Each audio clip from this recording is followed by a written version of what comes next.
Husband and his female best friend went to a concert without me, then started acting odd. I snooped and discovered he came home late, and she confessed her feelings for him. You know, something really strange has been going on between my husband Phil and my best friend Dana, and I honestly can't tell if I'm just being paranoid or if there's actually something fishy happening. To give you a quick rundown, Phil and I have been married for 4 years now, and we're both in our early 30s. We've been super happy together, and he really does love me a lot. That being said, he's got this habit of telling little white lies to spare my feelings, which kind of bugs me. Dana, on the other hand, has been my bestie since our college days. We were even roommates back then. To give you more context about Dana, she was in this intense 3-year relationship with her ex-boyfriend, but they called it quits last year. Her ex was super insecure and controlling about who Dana hung out with, and for some reason, he was really jealous of Phil. Because of that, Dana and her ex would usually avoid hanging out with us. But ever since Dana's breakup, she and I have gotten even closer. We've been doing all sorts of things together, like shopping and dining out. Phil sometimes joins us for these hangouts, though not all the time. He and Dana get along pretty well, and Dana even jokes that if I ever find another guy like Phil, I need to set her up on a blind date with him pronto. So, about a month ago, the three of us made plans to go to this concert in town. Phil was super pumped because it was one of his all-time favorite bands. Unfortunately, I wasn't feeling too great on the morning of the concert and just wanted to sleep it off. Phil was bummed but suggested we give our tickets to some friends and catch the band another time. I didn't want him to miss out, so I called around and found out that my friend Jess, who also knows Dana, was thrilled to take my spot. Phil was still reluctant to go without me, but I convinced him to go and have fun. They went to the concert, and Phil kept sending me photos throughout the night, which was sweet. The concert wrapped up around 11 p.m., but I had knocked out early because of my meds. When I woke up the next morning, I noticed Phil wasn't in bed with me. I found him passed out on the sofa in his concert clothes. I waited for him to wake up and asked him about the night. He told me he got home between 2 and 3 a.m. because there had been multiple accidents near the concert venue, causing a massive traffic jam.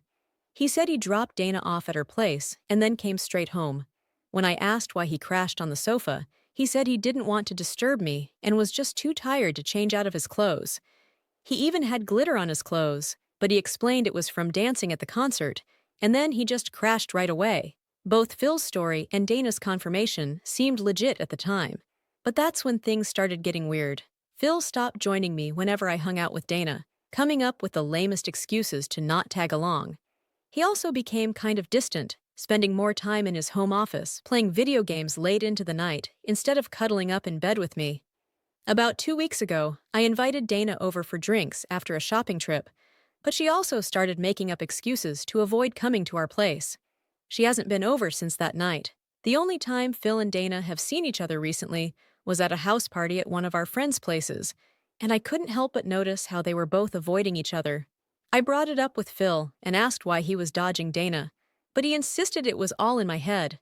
Dana said the same thing, but then started giving me flaky reasons for not coming over. My gut is telling me something's off, but I can't tell if it's just my insecurities getting the better of me.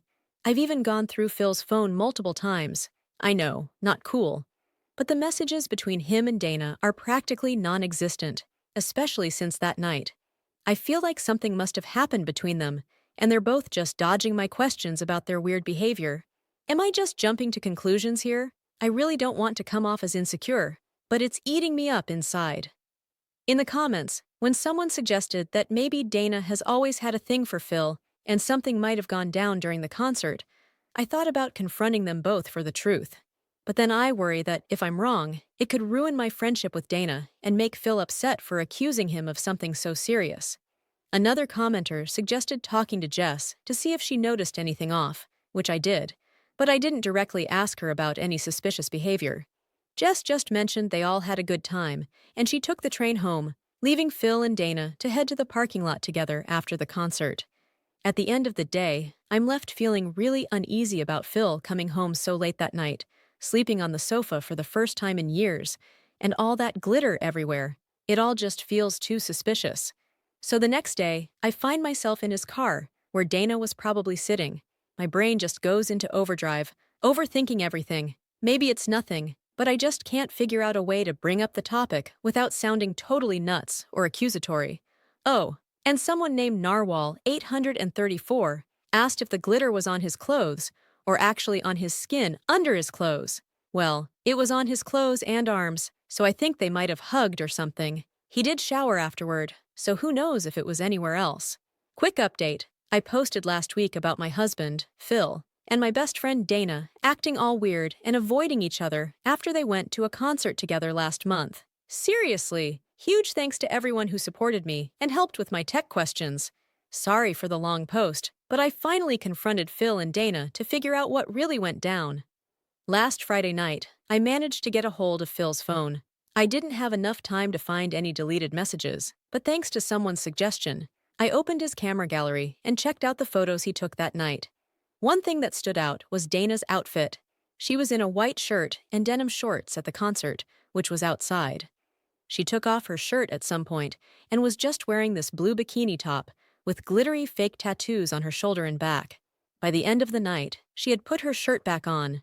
So, for glitter to end up in Phil's car and on his clothes, Dana must have taken her shirt off in the car. That got me so mad, I couldn't keep my cool anymore. I confronted Phil, and he immediately broke down, apologizing to me, saying it was his fault, and he felt guilty all month. He didn't want to tell me because he knew I'd be upset and just wanted to forget it. I asked him to spill the details, and he did. Apparently, Dana and Jess got pretty drunk at the concert, and Phil had to help Dana to the car. Dana slept in the car for about an hour while Phil was driving. When she woke up, she started playing music and singing loudly. She mentioned it was hot in the car, and before Phil could adjust the AC, she took off her shirt. Phil said he felt super uncomfortable and asked if he could drive her to our house so she could sleep in the guest room. But Dana insisted on going home. When they got to her place, she asked Phil to walk her to her apartment because she still felt tipsy. After opening the apartment door, she hugged Phil and thanked him for the night. Phil admitted that the hug lingered too long and they had a moment. I had tears streaming down my face and asked if they kissed. Phil swore they didn't, but admitted there was definitely a moment between them. Dana invited him in, but Phil said he immediately left and ran back to the car. After he got home, Dana messaged him, saying he should have come inside. Phil kept telling Dana it was an accident and to forget about it. Dana kept asking if he was attracted to her and if he had a good time. Phil told Dana he wasn't attracted to her and never would be, and told her not to tell me. He then deleted all the messages. I showed Phil my post, and thanks to a comment, we checked the SD card for the messages. Phil was right, the messages matched his story. I'm still really angry that he didn't tell me up front. Things got even weirder when I invited Dana for brunch yesterday. I told her I talked to Phil, and he admitted to everything that happened at the concert. I wanted to give her a chance to tell her side. Dana got defensive, but her story matched until they got to her apartment. She said she hugged Phil to thank him and felt he wanted more, but nothing happened. I asked why she invited him in, and she said it was just to offer water and a snack after the long drive. I told her it was pretty messed up to invite him in at 1 a.m. if she felt he wanted more.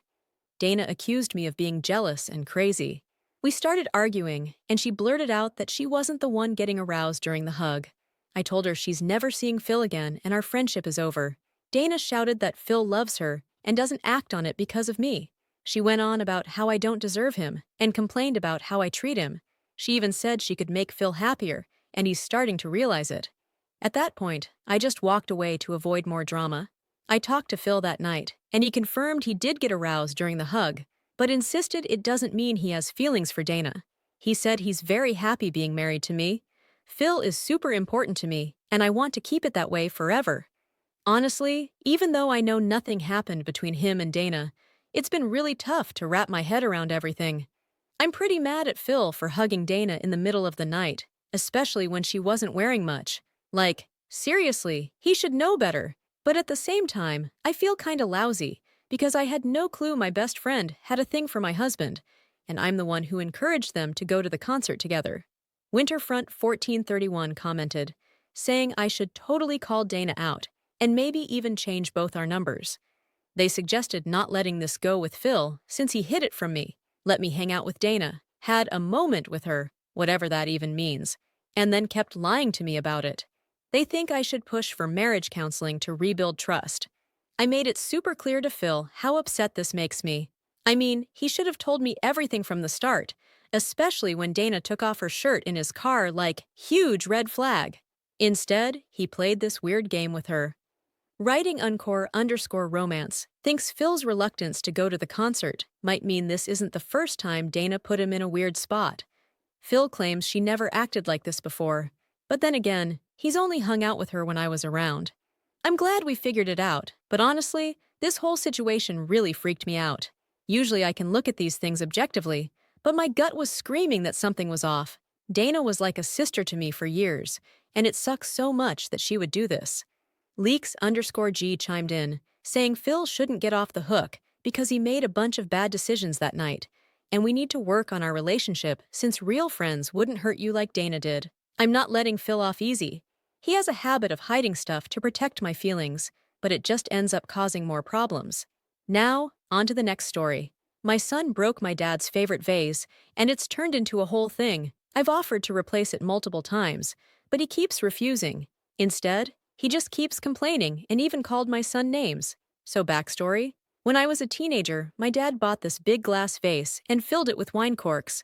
It's been in the living room forever. Last October, my family was over for lunch, and my son accidentally knocked it over, breaking the vase. I immediately apologized and offered to replace it, and my husband and I cleaned up all the glass. My dad said it was fine and didn't want me to replace it, just glad my son wasn't hurt. But over the next few months, my dad started reminiscing about how much he loved the vase and how pricey it was. His complaints escalated, and he'd bring up my son breaking it every time we visited. He'd even joke about needing to hide his stuff from my kid. Last week at a party, a friend noticed the missing vase, and my dad said, "My little ___ Ochade broke it, and I didn't replace it." My husband overheard, and I confronted my dad afterward. We had a big fight. I told him he can't keep blaming my toddler if he declined my offer to replace the vase. Either retract his forgiveness and work something out with me, or get over it, but stop calling my son names. Dad insists I'm in the wrong. Dennis and Kay suggested the perfect solution: buy my dad a vase for every holiday until he's drowning in them. Unique Me One loved that idea too, and some folks even suggested bringing a bottle of wine to each visit and making a spectacle about adding corks to the new vase. Inori joked about intentionally breaking a new vase with a champagne cork. Marine0311 thinks I'm not at fault because, hello, my son was a toddler and my dad should have made his home safer for him. Plus, I offered to replace it, and he declined. Far_nefariousness 773 thinks I should have just replaced the vase anyway, comparing it to their dog breaking a special $100 water bottle of their dad's and how they handled it. So, I got the same bottle and shipped it to his place, and he was thrilled even though he said he didn't really need another one. When my friends come over, we usually hit the park so the kids can run wild. At my grandma's house, if the kids want to play, we chill on the porch and watch them because, kids gotta learn where's okay to run and where's not. Anyway, my little one is a toddler, and he should have had some toys, or we should have taken him outside to play. I can't even imagine letting him run around my dad's house filled with all that glass. My dad was upset about the broken vase, but honestly, I think both sides could have handled it better. Like, why didn't she just replace it? Asking if she had to, come on. A normal person would replace it without all this drama. And even if Dad initially said no, I would have replaced it anyway after the first complaint, so I could just ask him about the replacement right away if he complained again. So here's the thing. I get why y'all might think I let my toddler run wild in other people's homes, but that's not what happened. My son started running only seconds before the accident, and I just wasn't quick enough to stop him. Since then, my husband and I have been more vigilant during visits and stopped him before anything could happen. My kid's usually pretty chill, so this was super out of character for him. I even offered to replace the vase multiple times that day, but Dad said no. So, when he refused, I didn't think he still wanted a replacement. Months passed without mentioning the vase, but lately, Dad's comments have gotten worse, which is why I'm bringing it up now. He's 60, and I know stuff like hostility and personality changes could be linked to dementia. After reading some comments, I decided to offer one last time to buy a new vase. I told Dad if he declined again and kept complaining, we wouldn't visit until he calmed down. He finally agreed. The original store didn't exist anymore, so I did some research and found a similar vase at a local furniture store. I knew they had great quality because I've bought from them before. On our monthly lunch visit, we gave Dad the new vase. He seemed grateful and even had a cute moment with my son as they filled it with corks. I thought it was all over until the next day when Dad called me, complaining that the vase was cheaper than he expected. That's when I'd had enough. I told him we wouldn't be visiting anymore. If he wanted to see us, he had to come to our place. He protested, but I stood firm. Dad never clearly communicated he still wanted a replacement and kept complaining anyway. I love my dad, but I'm super disappointed in him. If this means seeing less of him for a while, I might actually be a bit relieved. Maybe some space will do us good. I'm mostly worried about my son's relationship with his grandpa, which I'll try to encourage. The new vase cost around $100, by the way, and I don't live in the US. Dad doesn't remember the original price, just that it was more expensive, but he wasn't attached to the vase, just the corks, which he salvaged. People in the comments say Dad's behavior is over the top and that I've done my part. I wouldn't react the way he did, and I'm sure the vase I chose is high quality. Someone pointed out that if Dad keeps bringing it up, he's not truly over it, kind of like people who do you a favor and never let you forget it. One user mentioned that Dad prioritizing the vase's price over his relationship with his grandchild is seriously petty. Another commenter advised keeping an eye on Dad's interactions to make sure my son doesn't become the butt of any jokes about breaking things, as those can leave lasting scars. This whole thing brings back memories for another commenter about being unfairly blamed for losing an inexpensive part of a family heirloom, making them feel awful. I just hope this situation doesn't affect my son negatively in the long run. So here's the deal. Imagine a big scary monster reading off this message. Over $4 Florian Reader Op. Okay, kidding aside, I need to shoot a different idea your way. Have you ever thought about the possibility that your dad might have dementia? People with dementia often fixate on certain things and keep asking the same questions over and over again. It just hit me that your dad might be showing early signs of dementia. If that's the case, you can get him checked out and start treatment early, which could help slow down the disease. By the way, I'm a social worker specializing in dementia care. I've seen a lot of cases like your dad's. My best friend and I often talk about how some folks are never satisfied no matter what solution you offer. They love to complain and seek attention, which can be super draining. Honestly, good riddance if someone like that decides to walk away. Speaking of which, in college, I met someone just like that. He left an imprint on my brain, and I can spot his kind a mile away. What really baffles me is how some people lie so effortlessly. This guy was at his own party, lying through his teeth, claiming that no one ever offered to replace whatever it was he was whining about. That's how you know he's one of those people who gets a weird thrill out of being miserable and making a fuss.